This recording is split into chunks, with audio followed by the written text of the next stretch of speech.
हरिओम नारायण हरि। आप सब लोग स्वस्थ रहें, व्यस्त रहें और मस्त रहें।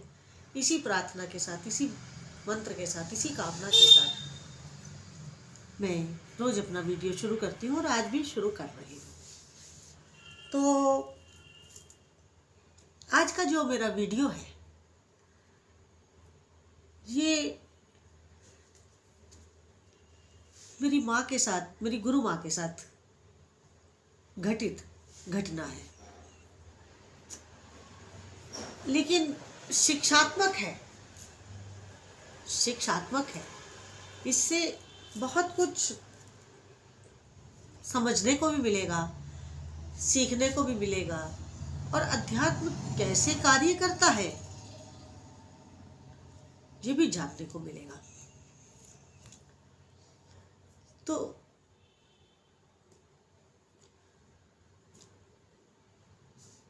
एक बार क्या, बहुत बार राम किंकर जी थे, उनकी कथा होती थी लखनऊ में। बात लखनऊ की है।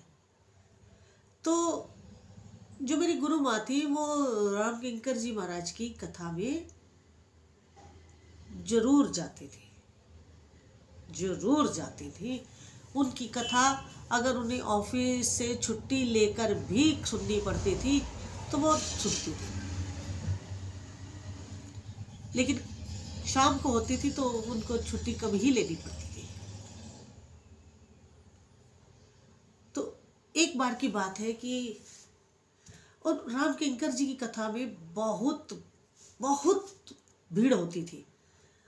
बहुत लोग उनको सुनने आते थे क्योंकि वो बड़ी दिव्य विभूति थे, बड़ी दिव्य विभूति थे। मेरा उनको कोटि कोटि नमन। राम किंकर जी महाराज बड़ी दिव्य विभूति थे। तो उनकी कथा वहाँ चल रही थी, माँ पूरी कथा सुनती थी और कथा रात 10:30 बजे के करीब समाप्त हुई, विश्राम हुआ कथा का। मैं जिस जिस दिन की आपको घटना सुना रही हूँ। तो बहुत भीड़ थी, रात का समय था, कोई घर आने का ऐसा साधन नहीं था, पैदल आ नहीं सकते थे क्योंकि रात देर हो गई थी।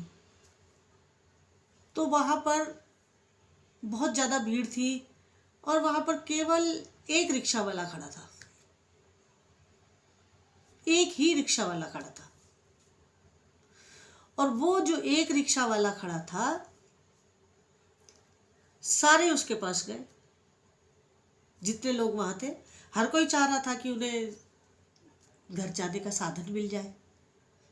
क्योंकि माँ अकेली थी, बाकी सब लोग कोई परिवार के साथ थे, कोई अपने मित्रों के साथ थे, मतलब 3-3 4-4 लोग इकट्ठे थे, लेकिन माँ जो थी वो अकेली थी। तो परेशान भी थी अंदर से कि भाई, लेकिन राम जी का नाम लेते हुए वो धीर गति से चल रही थी, क्योंकि हमारी माँ बड़ी धीर गति से चलती थी। उनमें कभी हड़बड़ाहट देखने को कभी नहीं मिली, किसी परिस्थिति में घबराने वाली बात कभी नहीं दिखी मुझे। मैं इतने साल उनके साथ रही। तो सब लोग उस रिक्शा वाले के पास गए और उसको पूछा, नहीं गया। लालच भी दिया कि हम इतना पैसा देंगे, ज़्यादा देंगे, जितना तुम्हारा बनता है उससे ज़्यादा देंगे। वो नहीं माना, नहीं गया, गया ही नहीं।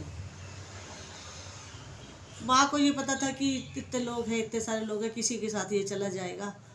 वो तिब्बत धीर गति से चलती गई, लेकिन वो किसी के साथ नहीं गया। किसी के साथ, किसी को ले जाकर, अपनी रिक्शा पे ले जाकर उसको डेस्टिनेशन पे छोड़ने के लिए वो नहीं राजी हुआ ये कि जब माँ पहुंची और उससे कहा कि मुझे वहाँ जाना है, चलोगे भैया? तो कह रहा हाँ जी, हाँ जी। तो माँ ने उसको उस समय पैसे नहीं पूछे, क्योंकि रात का समय था। माँ ने सोचा कि सवारी तो मिली है, अब जाऊँ तो। पैसा नहीं पूछा कि वहाँ जहाँ उतरूँगी घर पे तो जो ये मांगेगा मैं दे दूँगी। अब देखिए, माँ रिक्शा में बैठी तो उसने क्या किया, उसने रिक्शा का हुड लगा दिया और हुड के आगे जो वो पर्दा सा गिराते हैं वो भी गिरा दिया और कहने लगा कि माँ मैंने ये इसलिए किया है कि रास्ते में कुछ शराब के ठेके आएंगे तो कोई दिक्कत ना आए। ये जो मैं आपको बात बता रही हूँ ये मैंने अपनी माँ के श्रीमुख से ही सुनी है, क्योंकि गुरु माँ इस घटना को बड़े भाव विभोर होकर सुनाया करती थी। तो वो जो रिक्शा वाला, इतनी पब्लिक थी, इतनी भीड़ थी, सब ने उसको पूछा और वो किसी के साथ नहीं गया और वो माँ के साथ आया और घर पहुँचे। माँ रिक्शा से उतरी, माँ ने पैसे पूछे तो उसने तो बड़े जेन्युइन और नॉमिनल से पैसे मांगे। माँ ने कहा नहीं इतना तो नहीं बनता, ज़्यादा बनता है, पैसे तो ज़्यादा बनते हैं।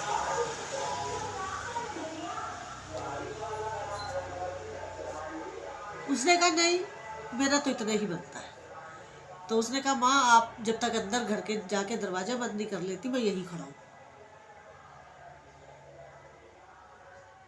ये देखिए, अब गुरु माँ जो थी इस घटना को इस तरह बताती थी कि राम किंकर जी महाराज की मैं कथा सुनी, उसके बाद घर वापिस आना था, देर हो चुकी थी, तो कहे कि क्योंकि माँ के हनुमान जी हमेशा सहायक रहे हैं।